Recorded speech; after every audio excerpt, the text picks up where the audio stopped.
Bukky Jesse ti tú àwọn àṣírí nípa irú èèyàn tí Mama Esabod jẹ́, kódà ó fi àwọn ọ̀rọ̀ ìṣítí tó lágbára ránṣẹ́ sí màmá yìí o lórí ìdí tí wọ́n ṣe ní láti fa àwọn èèyàn mọ́ra dáadáa. Ọ̀rọ̀ yìí wáyé nígbà tí Bukky Jesse fi ìyá ìwé àti Àbíkẹ́ Jagaban ṣe àkàwé ọ̀rọ̀ wípé àwọn èèyàn yìí wọ́n bá àwọn èèyàn jà, àwọn bá wọn jà bẹ́ẹ̀ wọ́n lẹ́mìí ìdáríjì wọ́n sì lè fa àwọn èèyàn mọ́ra. Bukky Jesse ṣàlàyé bó ṣe pàdé ìyá ìwé àti Àbíkẹ́ Jagaban àti bí àwọn ti ṣe ara àwọn nígbà kan táwọn sì tún parí ẹ̀. Kí làwọn àṣírí tí Bukky Jesse tú jáde nípa ìbáṣepọ̀ tó ní pẹ̀lú wọn tó ní pẹ̀lú Mama Esabod àti èyí tí Mama Esabod fúnra wọn ní pẹ̀lú àwọn bloggers tó kù bíi Àbíkẹ́ àti ìyá ìwé. Bukky Jesse sọ̀rọ̀ nípa àwọn èèyàn tí màmá yìí ti fi wá wọn lé dànù.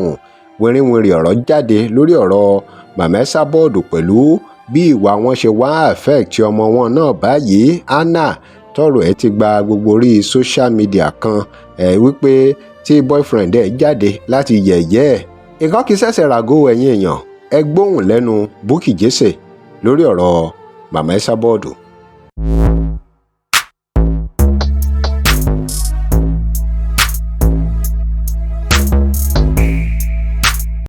Welcome to CrossBlog X TV. Remember to like, share and follow us. Time goes on. Ṣé mo pé gbogbo wa wọ́n ti pé à ń ṣe ọmọ ìyá kan náà, à ń ṣe ọmọ bàbá kan náà. We are down to make mistakes. We are down to step on each other's toes. Ṣó ti yé yín? And when we step on each other's toes, bàbá lè fara wa mọ́ra padà. Fair enough. Tá bàbá lè fara ara wa mọ́ra. Fair enough. Ṣé ń gbọ́ mi? That is not the bone of contention. When Facebook started, I'm going to tell you today. I'm going to tell you for free. People knew Iyewe before Abike. And people used to love her. But when Abike came in, Abike no allow one to love her. To yẹ pé ó keep one behind the scene. Because wọ́n ní nǹkan tó bá tí yàn bá nífẹ̀ẹ́ sí tó bá dùn yàn nínú kí wọ́n má show ẹ̀ sí ayé. Ṣé ń gbọ́ mi? As times goes on, ìgbà tí Iyewe máa bẹ̀rẹ̀, Iyewe ẹ̀yin lẹni show ẹ̀yin o àti gbogbo àwọn tó bá ń gbọ́ mi. Èmi ò kọ́ kí lẹ ti fẹ́ sọ. Kí ló tún kù tẹ́ fẹ́ sọ? I'm not here to insult you, but I will advise you. Advice táwọn tó ń tẹ̀lé yín ò lè fún yín. I will advise you this afternoon, Mama. I don't care. You have insulted me. You have done a lot. I don't freaking care. But I will tell you the truth. I will tell you. I will tell you. Òótọ́ tí tó jẹ́ pé àwọn tó súnmọ́ yín tó ń sọ fún yín, màá sọ fún yín lọ́sàn-án. As I've told you, she started well. And she has the likes of me behind her. As a matter of fact, níbi tí mo nífẹ̀ẹ́ ìyá ìdè, child.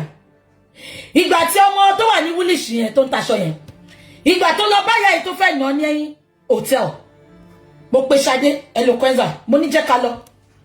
Lafunki Frepanyansh, Maryland. She was aware of what I'm saying. Mo ní jẹ́ ká lọ. Just because Ṣadé ò lè drive enjoy it because òru la fẹ́ lọ. I love this woman. Mi ìsọ́lẹ̀ láti gbé yín mọ́ra o. Èmi ò nífẹ̀ẹ́ yín mọ́. Oníkálùkù ti pín in line kò lè sí nǹkan tó lè pa wá pọ̀ mọ́. Mi wá bú yín, but I'm just telling you, mama, káwọn follower yín mama sọ pé ó ń gbé mọ́ra. I don't need anybody. I need God. Ẹni tó bá yìí gbẹ́kẹ̀lé èèyàn, ó ń ṣe ra ẹ̀rí. Mo mọ̀, adé agbo ikú ló máa pàyà ẹ̀. Ìyá ẹ̀ máa ṣọ́kú mọ́ gbogbo ẹ̀yin ọmọ ẹ̀ lójú ni. Ṣé ń gbọ́ mi? Ọ̀rọ̀ kàbìtì rèé o. Bukky Jesse ló ń tú ọ̀rọ̀ jáde tó ń fi ọ̀rọ̀ ránṣẹ́ sí Mama Esabod lórí ìdí tí wọ́n ṣe ní láti fa àyàn mọ́ra sí dáadáa. Ṣé ń gbọ́? Mo tún sanwó pé kán lọ dín pẹ̀lẹ́ tó ń da ìyá yẹn láàmú. Bọ̀ ìyẹn kọ́ ni story tí mo fẹ́ sọ lẹ́nu. Ìyá Esabod. I'll be honest with you. I will tell you the truth. Abike ṣe birthday lánàá. Abike was never my friend. Ọ̀rọ̀ ṣe bí ọ̀rọ̀. mo sọ̀rọ̀ ìyá Esabod náà mo gbèjà o tàbíkẹ́ fi jáde fún mi. The fact Àbíkẹ́ ó pè mí ìgbà tí mo sọ pé kó má búyà mọ́jọ́ yẹn a jẹ́ sọ̀rọ̀ on a friendly level tí mo tiẹ̀ wá mọ̀ pé ó mọ àwọn tí mo mọ̀ bọ̀ lálẹ́ àwọn olórí burúkú tó wà ń bí ṣé ń gbọ́ táwọn Manchester ń bí Àbíkẹ́ òkùnkùn mọ̀ kankan wọ́n pè jókòó àwọn ní story ẹ̀ lọ́wọ́ àwọn ní story ọba gbóríṣiríṣi rọ wọ́n gbé l'Àbíkẹ́ lọ́wọ́ ṣé mo Àbíkẹ́ náà dẹ̀rẹ́ mo ti sọ gbogbo wa láti ṣẹ̀ láti kùnà sógo Ọlọ́run tàbá rí olórí burúkú kan tó wá ń bọ̀ tàbí sọ pé saint lòun ṣé ń gbọ́ mi ṣé ń gbọ́ tẹ́lẹ̀ olórí burúkú kan bá bọ̀ tàbí ní saint lòun kò sẹ́ni tó jẹ́ saint nínú gbogbo wa láti ṣẹ́ra wa ẹ̀ṣẹ̀ lómi ẹ̀ṣẹ̀ tẹ́lómi kan ṣe àwọn èèyàn ó jura wọn lọ ni táwọn olómi fi máa sọ pé àwọn ò fẹ́ forgive ẹnìyẹn ṣé ń gbọ́ mi tó bá sọ pé ta ló jẹ́ kémi àti ẹ̀jẹ̀ ọ̀tá lẹ́ni Àbíkẹ́ ni now. But after everything, she came to Manchester, we met. Everything was going smoothly. Along the line, Atuburawa. But we looked beyond that. We still have a long way to go in life. Ṣé ń gbọ́ mi? Ṣé nǹkan tí mo sọ yé yín? Now kí mo fẹ́ fàyọ. Ẹ wo Àbíkẹ́ ṣe birthday lánàá. Ẹ wo èrò lẹ́yìn Mama Esabod ìjọ tẹ́ ṣe birthday èmi gangan yìí mo sùn mo lọ bí iṣẹ́ mo dé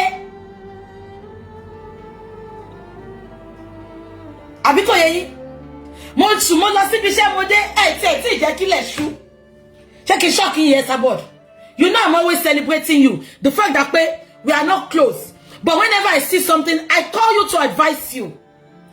Ìgbà tẹ́ ń bá ọmọ Woolish yẹn jà kí ni mo sọ mo pè yín mo ní ẹ fa gbogbo wọn mọ́ra ẹ dẹ̀ sọ reason pé báyìí ló ṣe mo ní ẹ dáríjì wọn ẹ gbé ibi tí bá ti sọ pé kẹ bú wọn rí àbí kẹ ṣépè fún wọn I'm always advising you pé ẹ ti ń dàgbà ẹ fà wọn ọmọ ìmọ́ra ìgbà tí Sọjí ń bú bàbá àkọ́bí yín mo send voice note ẹ play voice note wà lọ́wọ́ yín mo ní ìyá ẹ má reply Sọjí mo ní dìímọ̀ tẹ ṣe reply Sọjí mo ní the money Sọjí mama come for her now.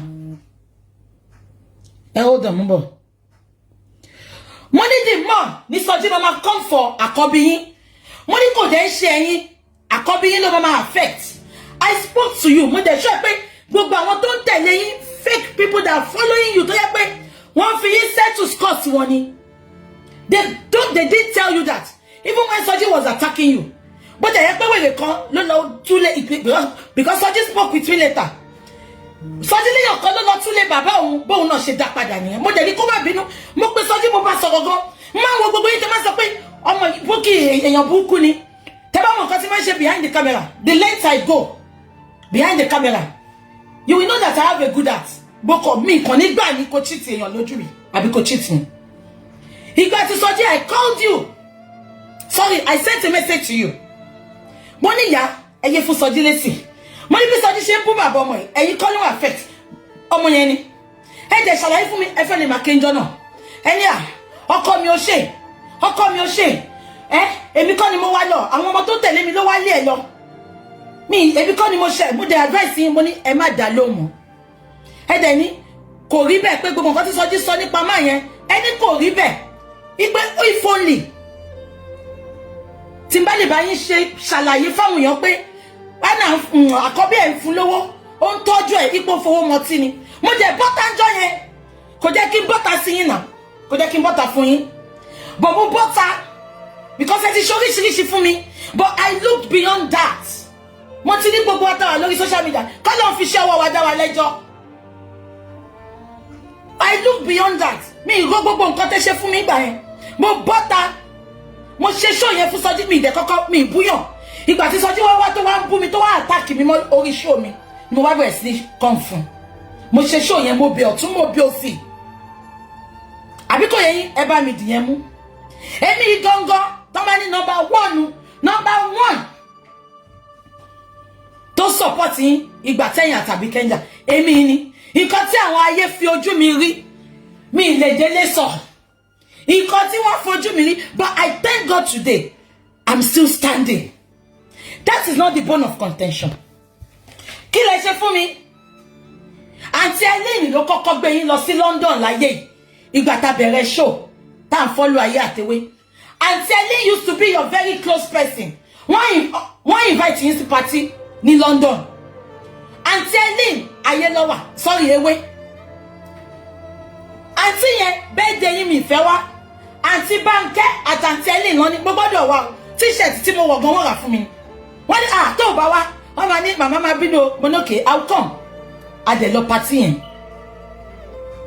Ìjọ́ kejì lẹ pé Aunty Eileen tẹ́ sọ pé ó jí Rolex yín.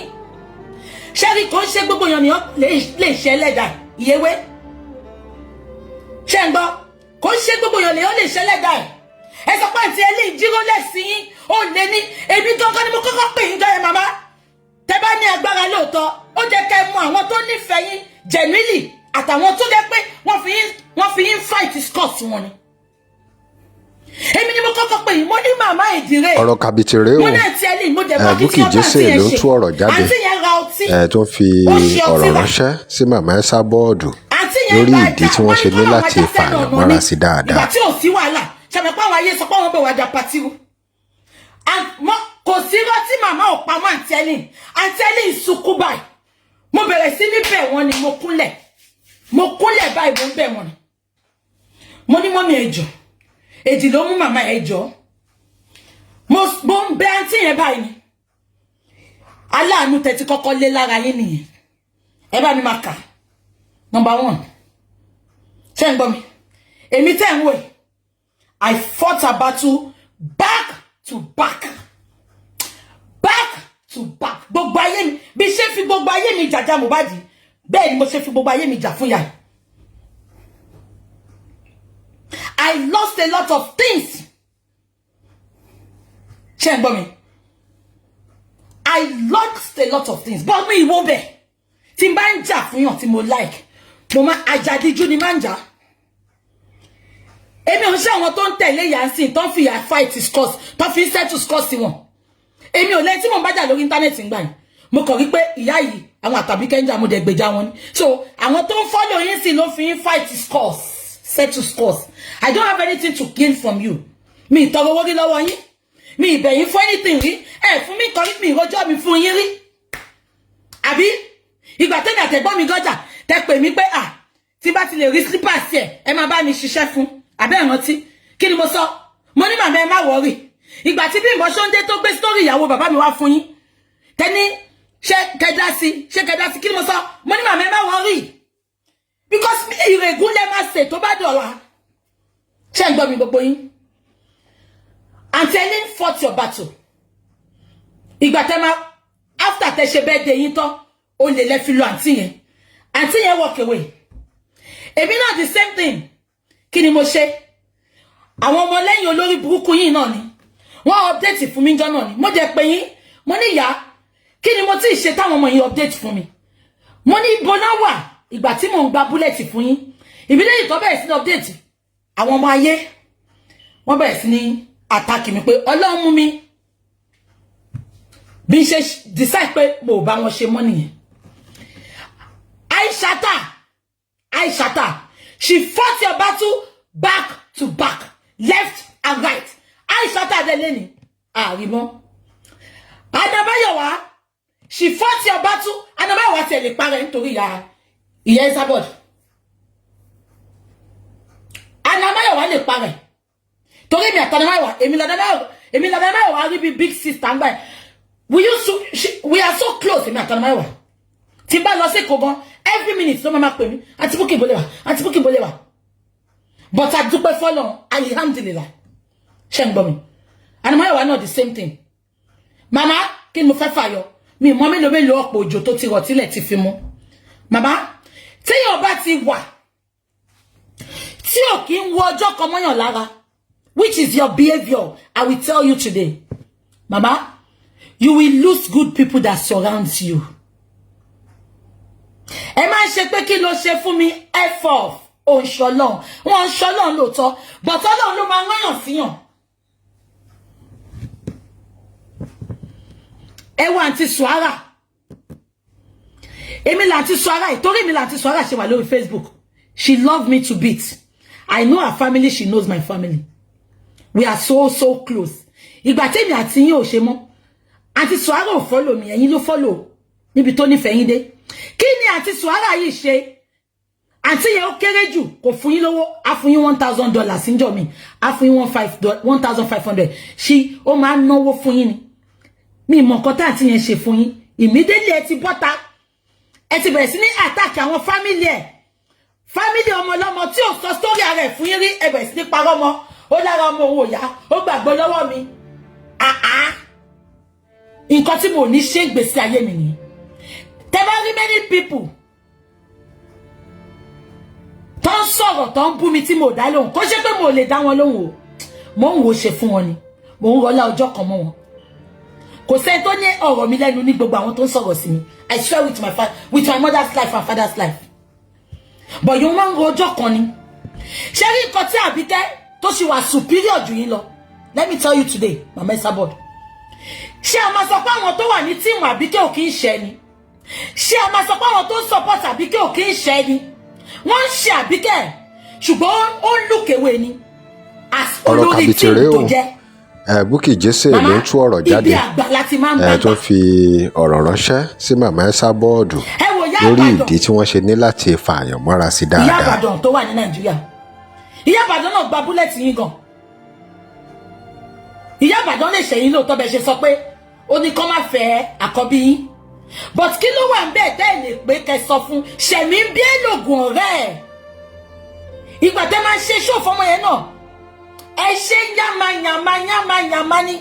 Àwọn èèyàn, màmá, owó fún ni ò tó èèyàn, ṣe láwọn tó ń kówó fún yín.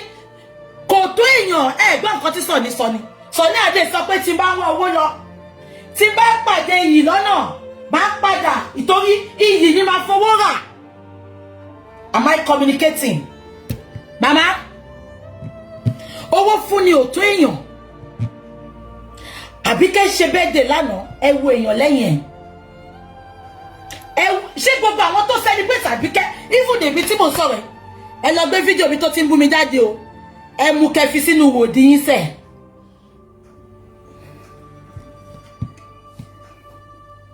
Àbẹ́ gbọ́ mi, ṣé kí wá ṣọ́ọ̀kì yín? Everybody tó celebrate Àbíkẹ́ lánàá, kò sí tí ò tí ì bá Àbíkẹ́ tán tí ìjọ búra wọn. Kò sí tí ò tí ì bá Àbíkẹ́ tán tí ìjọ búra wọn. Gbogbo wọn lọ ti gbéra wọn ṣépè lọ ti búra wọn. But tabajà máa parí ẹ̀ náà ni. Ẹ̀yin á máa ṣe bíi pé ẹ lọ́mọ nílé. Ẹ máa ṣe bíi pé ẹ bí ọmọ. Ẹ wá wo ìka, ẹ wá wo nǹkan tẹ́ ẹ̀ ń ṣe sìn. Ẹ wo bí ó ṣe ń hàn tí àwọn ọmọ yín. Fídíò kan pop up sórí wọ́ọ̀lù mi lánàá. Wọ́n ní bàbá yẹn Manchester, Dublin ló wà. Ẹ wo bó ṣe ń ṣe àná. Ara ń ta mí pé bíi pé kí n jáde. Bọ́mọ ò lè dá sí i. Èyí tí mo dá sí ìjọsí kí lẹ fi san fún mi.